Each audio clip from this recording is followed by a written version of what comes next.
Hi everyone. Welcome back to Woo Can Cook. My name is Wesley, and this is a show where we are slowly cooking our way through all of the food from my childhood.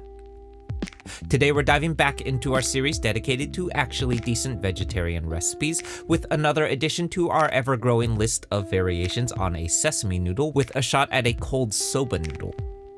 For those unfamiliar, soba noodles are made of buckwheat flour, giving them their beautifully grayish hue. Soba originates from Korean and Japanese cuisine and are often classically served cold with very simple sides. In our case today, that's going to be a bit of miso and sesame paste, but you may also see it served with even simpler seasonings like soy sauce, mirin, or dashi stock. For the lazy, or for that matter, those short on time, you can absolutely serve this dish as is, literally just cold noodles plus sauce. But for our version today though, I thought I'd take this as an opportunity to have some fun with one of my favorite root veggies, which is the daikon radish. Some may recall the sweet and savory neon yellow pickled daikon that we have used in many dishes now. For today though, we're going to be slicing these up into razor thin slivers and then doing a quick pickle to these bad boys in some rice vinegar, mirin, and sake for a crisp and sweet addition to our noodles. Okay, so let's get into it.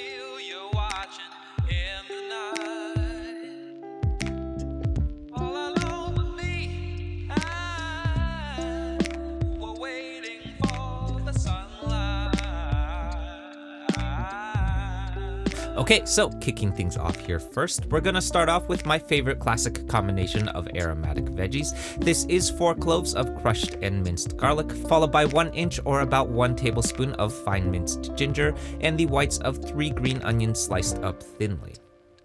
We're paying particularly close attention to our mince today, since literally the only thing in this dish that's actually going to be cooked are the noodles, meaning that we won't have the benefit of a wok fry to hide any bad knife work today, so don't get lazy here. I'm slicing up these reserved greens of my green onions on a bias for our finishing garnish, then we're moving on to our cilantro next. To be absolutely honest, I'd never really know how to properly measure cilantro because, what are we actually measuring? The leaves? The stems? I don't know. In any case, this is about 1/4 of a bunch of cilantro that I'm de-stemming with a fork, then wrapping into a tight bunch so that we may mince these leaves up as well. Moving on to my daikon next, we're gonna treat these just like any other root veggie. I'm peeling off its skin first, then removing the root and tip ends, and then finally slicing the whole thing in half so that we've got a nice flat surface to work with. Then next, if you've got a mandolin, or really I should say, if you don't have a morbid fear of mandolins like me, you can absolutely just run this bad boy through the mandolin and you'll have some nice thin slices going. Otherwise, if not though, we're getting to work on slicing these up as thinly as we can possibly manage. I'm using the tip of my knife to do this to prevent the daikon from sticking to the blade, and off we go. Ooh. Once these are sliced up, I'm seasoning this all with a pinch of kosher salt, then letting this sit for about 20 minutes, during which time our daikon should start to release all of its water, which we'll circle back to in a moment. Next up, moving on to our garnishes, this is some dried nori seaweed that I'd like to slice up thinly into strips to pair with the shape and texture of our noodles today. As we'll soon discover though, nori sheets do not like to be sliced with a knife because of how thin they are, regardless of how sharp your knife is. So instead, we're taking the grandma approach here and using some kitchen shears to cut our nori sheet up into strips. Moving on to our sauce next. Now, as I mentioned before, a cold soba noodle is really meant to be pretty simple and uncomplicated. I think the simplicity is also part of what makes it work so well as a cold noodle dish too. To that end though, we also want to keep in mind that since this sauce is not going to benefit from any form of cook, it will also not have the opportunity to mellow out on heat either. This is going to mostly affect acids like vinegars and alcohols, but to me it also affects grainy elements like miso paste and sesame paste too though.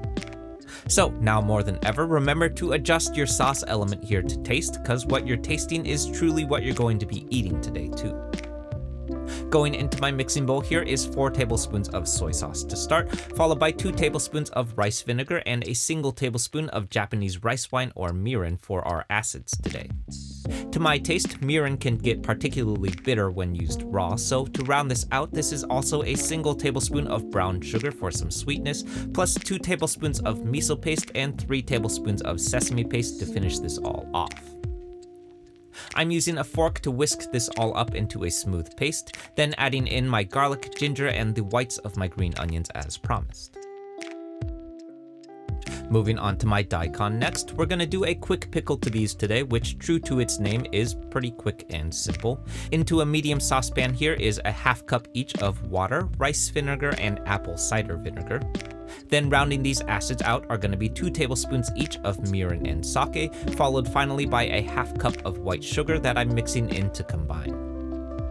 Over on the stove, we're bringing this all to a gentle simmer until that sugar dissolves. Remember that just like with any acid, once it starts to heat up, those vinegars are going to start to aerosolize, which is going to be pretty caustic to breathe in, so open up those windows today.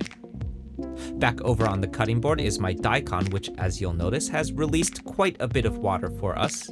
I'm wringing this all out, then combining my daikon and vinegars into a heat-proof container and letting this pickle for 20 minutes or really as long as you like.